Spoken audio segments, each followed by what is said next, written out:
Catherine Laboubé, bonjour. Bonjour. On vous accueille avec plaisir pour votre dernier ouvrage, Dogs, l'histoire, Too Much Class, ça c'est le surtitre, chez La Belle Saison Édition. Alors, on vous connaît pour vos ouvrages historiques, bien sûr. J'en citais quelques-uns, Une petite fille de Fécamp en guerre, ou En mémoire 44, et surtout un ouvrage qui a fait pas mal de bruit, Suzanne Saval, résistante normande, que vous avez écrit à partir des carnets de cette résistante. Et là, vous vous intéressez à un groupe d'Europe. Qu'est-ce qui se passe? Alors attention, je précise quand même, c'est pas n'importe quel groupe, c'est le groupe qui a été créé, entre autres, par votre frère. Bah oui, donc ceci implique Dominique. cela.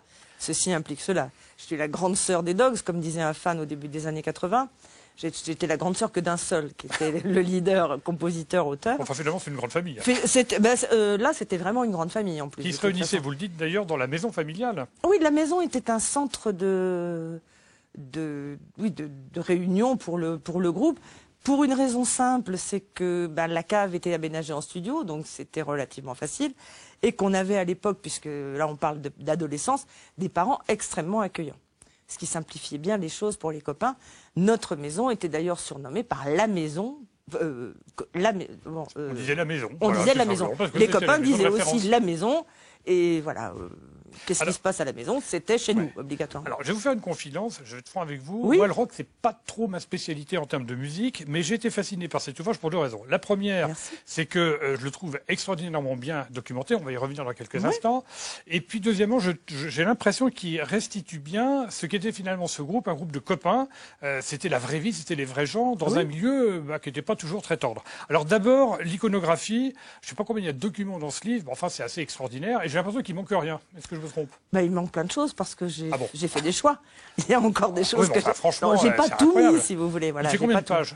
Il fait 320 pages, quelque chose dans cet ordre-là. Et à chaque chapitre, on découvre des choses. Alors, des couvertures de 33 tours, de 45 tours, des photos, des tickets, des affiches, des commentaires, des critiques. Franchement, c'est assez incroyable. C'est-à-dire que j'ai voulu être la plus exhaustive possible, parce qu'il faut bien avouer une chose, il n'y aura pas 12 ou 13 bouquins sur les Dogs, il n'y en aura qu'un, celui-là. Bon, peu de gens vont s'y intéresser suffisamment pour prendre le risque, en tout cas, de commettre un livre. Moi, j'avais cet avantage d'avoir en ma possession la documentation, puisque mon frère gardait tout, et que depuis son décès en 2002, j'ai tout gardé. Donc, il m'a suffi, entre guillemets, de rouvrir des cartons et de trouver la substantifique moelle pour nourrir ce livre. C'est la première chose que j'ai faite d'ailleurs. Et ça sur des années en me disant on verra plus tard, on verra plus tard. J'ai fait des tris successifs parce que dans les photos, dans une compilation de photos, il y a les mauvaises aussi. Bon, donc on prend pas tout, on trie, on fait la part des choses entre ce qu'attendent les fans, c'est-à-dire quelques documents qu'ils connaissent, qui leur permettent de se situer par rapport au groupe et d'évoquer des souvenirs qu'ils ont vis-à-vis du groupe. Et je voulais aussi beaucoup de documents inédits, de choses qu'ils n'avaient jamais vues et qui pouvaient les intéresser pour aller plus loin justement dans leur dite connaissance du groupe. Ça, c'est évident. Ça, c'était pas le plus difficile. Après, il fallait articuler autour de ça des interviews de personnes. Je voulais avoir beaucoup de témoignages. Ah là, il y en a beaucoup. Et il y en a beaucoup. Et les gens qui ont voulu. J'ai ouvert la donne. Je fais un livre sur Dominique et les Dogs. J'ai besoin de témoignages. Si vous voulez, vous témoignez. Si vous voulez pas, j'irai pas vous rechercher pendant des heures et voilà. J'aimerais qu'on resitue un peu la création du groupe, son développement, et puis malheureusement sa fin tragique, on va y revenir dans quelques instants, dans le contexte de l'époque. Alors la période Yéyé, elle est passée. Elle est passée. Dans son prolongement, il y a effectivement le développement d'un rock'n'roll français où on chante en anglais, et là, ça va peut-être poser des problèmes au groupe, parce que finalement, pour passer à la radio, c'était pas obligatoirement ce qu'il y avait de plus simple. Non, de toute façon, les radios, c'était exclu, on l'a dit. Mais le groupe est créé en 72 et commence véritablement à faire des concerts en 73, un an après. Ne pas oublier qu'à cette époque-là, mon frère a 15 ans. Donc c'est quand même très jeune, même par rapport aux jeunes groupes d'adolescents. Mon frère a 15 ans, les autres en ont 16, 17 au maximum, donc ça reste un groupe d'adolescents. Et à cette époque-là, qu'est-ce qu'on écoute? Nous, on écoutait depuis déjà quelques années les Doors, le Velvet, les Stones et les Beatles, naturellement, parce qu'on a les gros bouquins de partition des Beatles qui ne nous lâchent pas. Pardonnez-moi, je vous interromps parce qu'on vient de voir une pochette de disques et j'aimerais bien qu'on y revienne. Pour une raison très simple, c'est que voilà, vous parlez de leur jeunesse, là, là c'est bien cette jeunesse, un peu plus tard, mais enfin ils sont quand même encore assez jeunes, et que ce soit sur la couverture du livre ou sur cette couverture de disque, pardonnez-moi l'expression, c'était un beau gosse quand même, votre frère. Et c'est vrai qu'il fascinait pas mal la gente féminine. Ah, mais tout à fait. Il en jouait. Enfin, il en jouait, pas vraiment. Mais non, il en jouait naturellement, voilà. Il n'accentuait pas le trait. Bon, non, il n'accentuait pas le trait, non, ça du tout. L'avantage des Dogs, enfin, la grande... comment dire, leur grande qualité, si je puis me permettre, c'était justement d'être naturel. De pas forcer le trait. Il n'était pas trop naturel et pas assez, comment dire, j'ose pas dire employer le terme vicieux, ça serait vraiment très péjoratif, mais en tout état de cause, en phase avec des réalités économiques dont certains ont su profiter.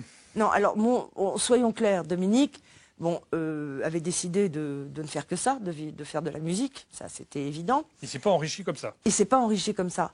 Mais il était très désolé du fait que la moindre réussite financière soit aussi le fait qu'on ne l'écoutait pas assez.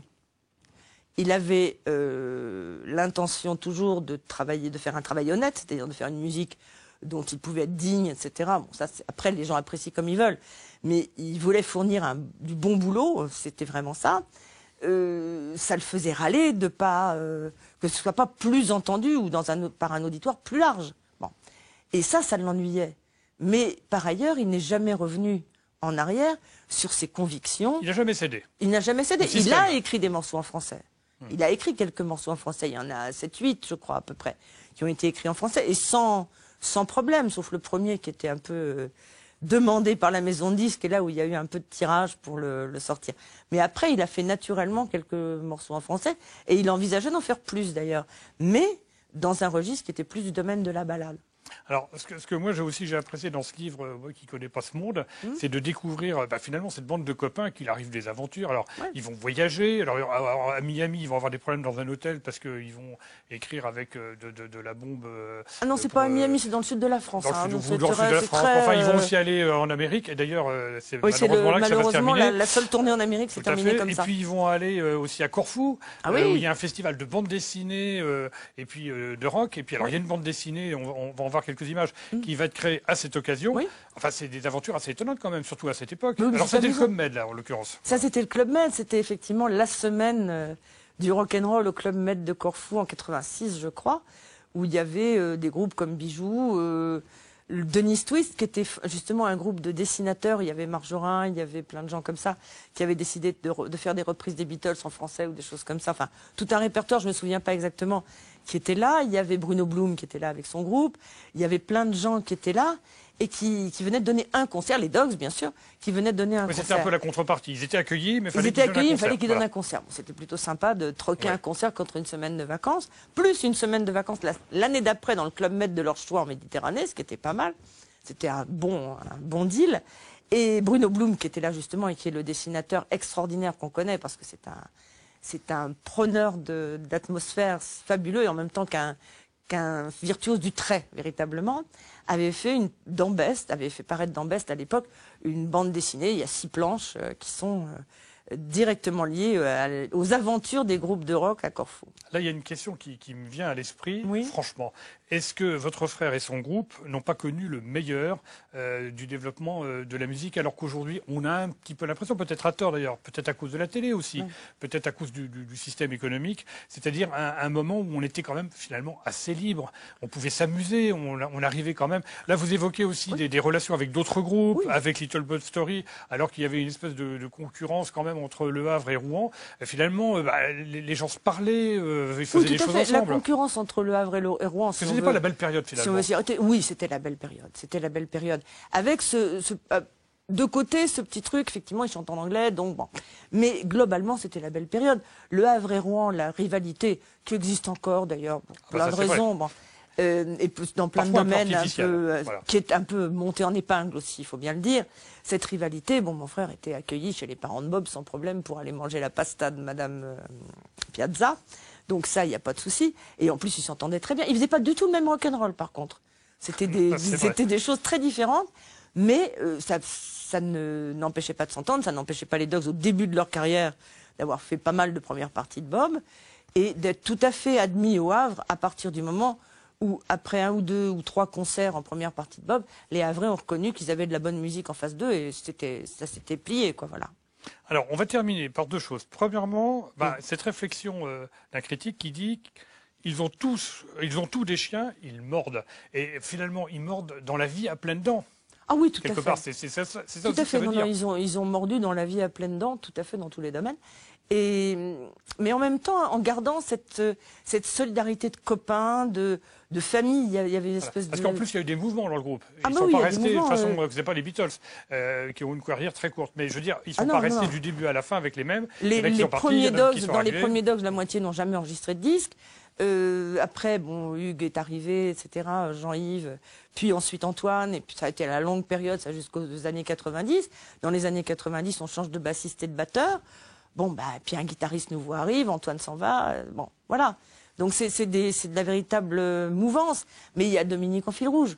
Voilà. Et de toute façon, il y a aussi, dans ce livre, les merveilleux témoignages de Hugues, notamment le bassiste un peu de la partie emblématique du groupe, qui parle avec beaucoup d'émotion de ce qu'il ressent quand le type qui l'a remplacé joue. Donc ça, voilà. C'est génial. Alors, vous parlez d'émotion. L'émotion, c'est le mercredi 9 octobre 2002. Dominique s'en va. Oui. Alors, ça se passe au cours d'une tournée aux États-Unis, dans le Massachusetts. Voilà, c'est ça. Et bon, c'est dur. Vous, sa sœur, est-ce que vous avez en fait quelque part clos un circuit? Est-ce que vous vous étiez promis d'écrire son histoire, l'histoire du groupe, ou est-ce que c'est véritablement pour faire plaisir, parce qu'il n'y a rien de péjoratif, au contraire, c'est plutôt sympa, aux fans? Pourquoi est-ce que vous avez écrit ce livre, in fine? Je l'ai écrit pour deux raisons. Mais l'élément déclencheur, comme pour les guerres mondiales, c'est un petit peu cette demande de fans qui devenait de plus en plus pressante. Alors, il n'y a pas encore de livre sur les Dogs, comment ça se fait, etc. Puis on commençait à me le faire directement à moi. Voilà, cette question, c'est à moi qu'on la posait. Et bon, je me suis dit, allez, faut que tu t'y mettes et tout. Je tournais un peu autour du pot depuis longtemps. D'un autre côté, je n'aurais pas imaginé de ne pas le faire. Mais je retardais l'échéance tout le temps. Vous n'avez pas eu un petit peu peur quand même? J'ai eu peur de la charge émotionnelle que ça représentait. Alors la charge émotionnelle, encore ça, on peut toujours le faire si oui, mais on des a fois, envie ça de fait faire des les dégâts. choses. Ça fait des dégâts, mais ça en a fait forcément. Bon. C'est maintenant que ça se joue. Pendant que je le faisais, j'ai écrit le livre très vite. Après beaucoup d'années et de mois de réflexion, j'ai écrit en 3 mois le livre. Hein. J'ai pas mis longtemps. Mais oui, ça c'est mon problème. Je réfléchis toujours très longtemps et j'écris les livres très vite. Ah c'est un bon système, hein, parce que c'est plutôt réussi. J'espère, mais bon, ça c'est mon souci. Au dernier moment, quand on ne veut pas faire autrement. Et par ailleurs, je ne voyais pas comment le faire. Par ailleurs, je me suis dit aussi que le faire, c'était fermer la porte. Et ça m'embêtait un peu. Alors j'espère que j'ai pas fermé la porte avec ça, mais pour la garder ouverte, il faut d'abord que ce livre ait une belle vie, que les gens c'est tout le mal qu'on lui souhaite, soient réceptifs, et en même temps que on puisse toujours avoir des projets avec l'histoire des Dogs. Voilà. Très bien. Écoutez, Catherine Laboubé, merci beaucoup. Merci à vous. Peut-être pas tout dit, mais ce que vous nous avez pas dit, on va le découvrir dans cet ouvrage, dont Exactement. je rappelle le titre, Dogs, l'histoire, publié aux éditions La Belle Saison. Oui. Merci beaucoup. Merci.